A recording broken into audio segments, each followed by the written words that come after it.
and welcome to Copenhagen Crash Course tonight. The main focus of tonight's episode is looking at the struggles that marine mammals face regarding underwater noise and other general threats.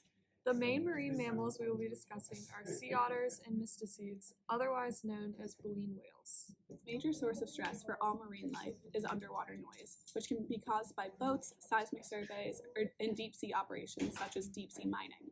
However, one new development in research regarding underwater noise pollution is the development of offshore windmills for renewable energy. Yes, for a new source of renewable energy, offshore windmills have been and are currently being developed off the coast of Denmark. In fact, Denmark is the country with the highest amount of energy developed strictly from wind. The Danish government and other surrounding countries plan to continue this offshore wind development by having 13 gigawatts of energy created by wind turbines developed by 2030.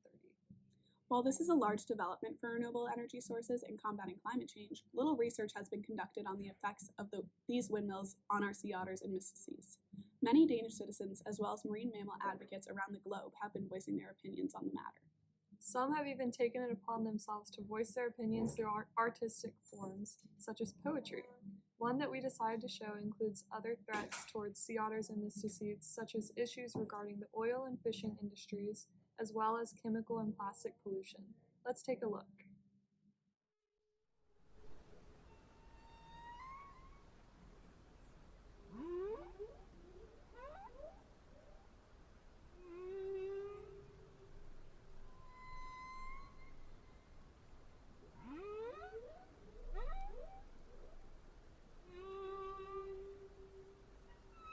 Low-frequency vocalizations, biological processes, and communication, now disrupted.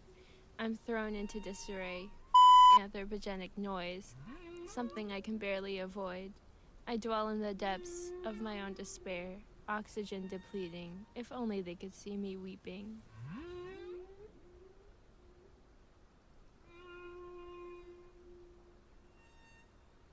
An endless sea, caught in the binds of you and me, humans, ropes discharged by the ton, the fishermen out to catch everyone.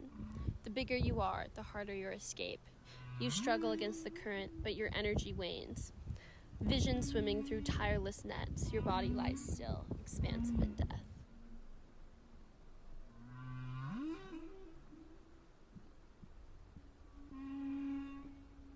Unreported, but the scars tell my story. Unharmed, the vessel drifts away. They leave me in a state of purgatory. But I lay, and I lay, fatally injured. Nothing can save me now. Ships are a killer. My main body washes ashore, carcass rotting, birds flocking. Even in death, my body can't rest.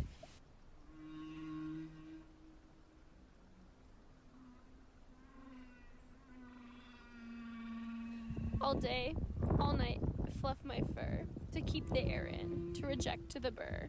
But oil slicks the water's surface. I wriggle against slippery sludge. But for what purpose? With my thermal protection lost, I shiver in the cold. Soon I will die. The people must be told.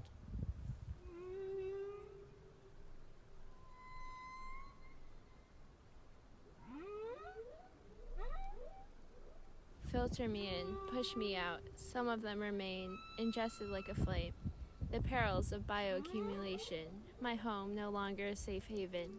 Millions of particles a day, but research is still in the early stage. I know the toxins infest my blood. Fat stores plummeting as starvation takes its toll. My calves all end up in the mud. Too much pollution for the soul.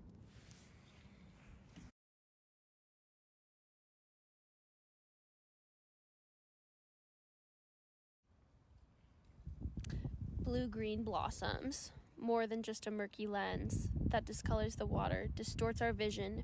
Natural but anthropogenic, temperature-induced biotoxins build up in our prey, poison our bodies, straining the heart until it skips a beat. Wow, that was a really insightful demonstration. Additionally, some citizens are also displaying their emotions and concerns with this topic through acts of peaceful protest.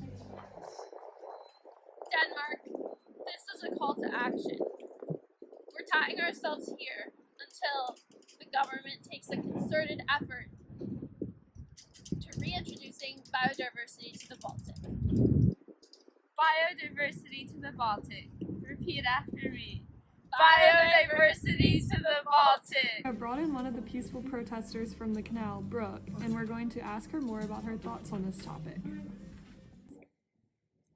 Hi, Brooke. Thank you for coming in today. Can you tell us a little bit about yourself? Yeah, thank you so much for having me. So I'm part of the Danish Marine Mammals Society, and we've been using protests for over a decade now to shed light on the threats that these marine mammals are facing, and we're trying to engage the public with our actions, and we want stronger protections for these magnificent creatures. Yeah, that makes complete sense. And what would you suggest for the Danish government to do to deal with the threat of underwater noise pollution? Well, globally and domestically, we need better regulations to combat microplastic pollution, shipping vessel injuries and mortalities, and limiting carbon emissions, which are contributing to climate change. And although Denmark's direct carbon emissions have significantly decreased, Scope 3 emissions are usually not accounted for in calculations, and Denmark needs to stop producing and consuming goods with such a high carbon footprint.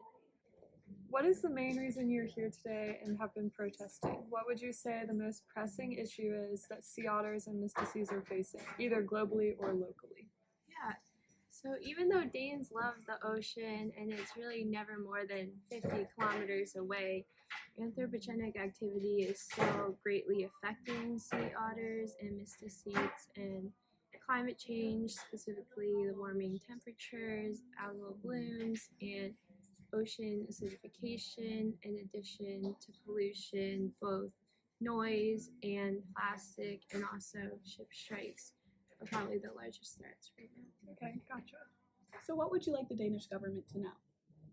Well, in terms of offshore wind energy, I think production is still needed to overall increase our use of renewable energy, but I definitely think that the Danish government should help fund research in regards to how this will impact marine mammals, and looking into the placement of where this offshore wind production will be important to make sure that it's not in areas where large populations are passing through, and so it can have the least amount of impact.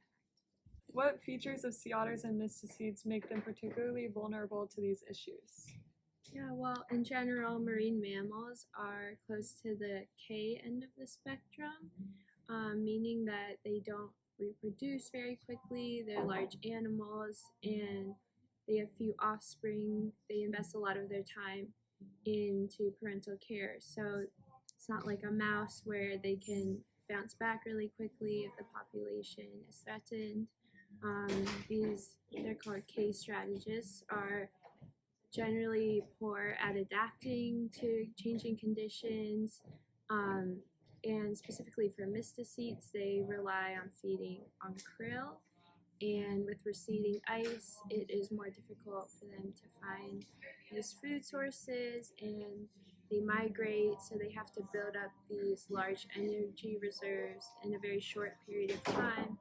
But this is increasingly harder when they're spending more time looking for the food instead of actually feeding, and that can impact their health. Really moving stuff. It's obviously a really hard topic as we want to combat climate change and global warming without harming our marine life. We hope that the governments of Denmark and other Baltic nations take these concerns and opinions seriously. That's right, Eliza. I hope to see change in the future. That's all for the Copenhagen Crash Course tonight. We hope you enjoyed and learned something. Thank you for joining us. Bye! Bye!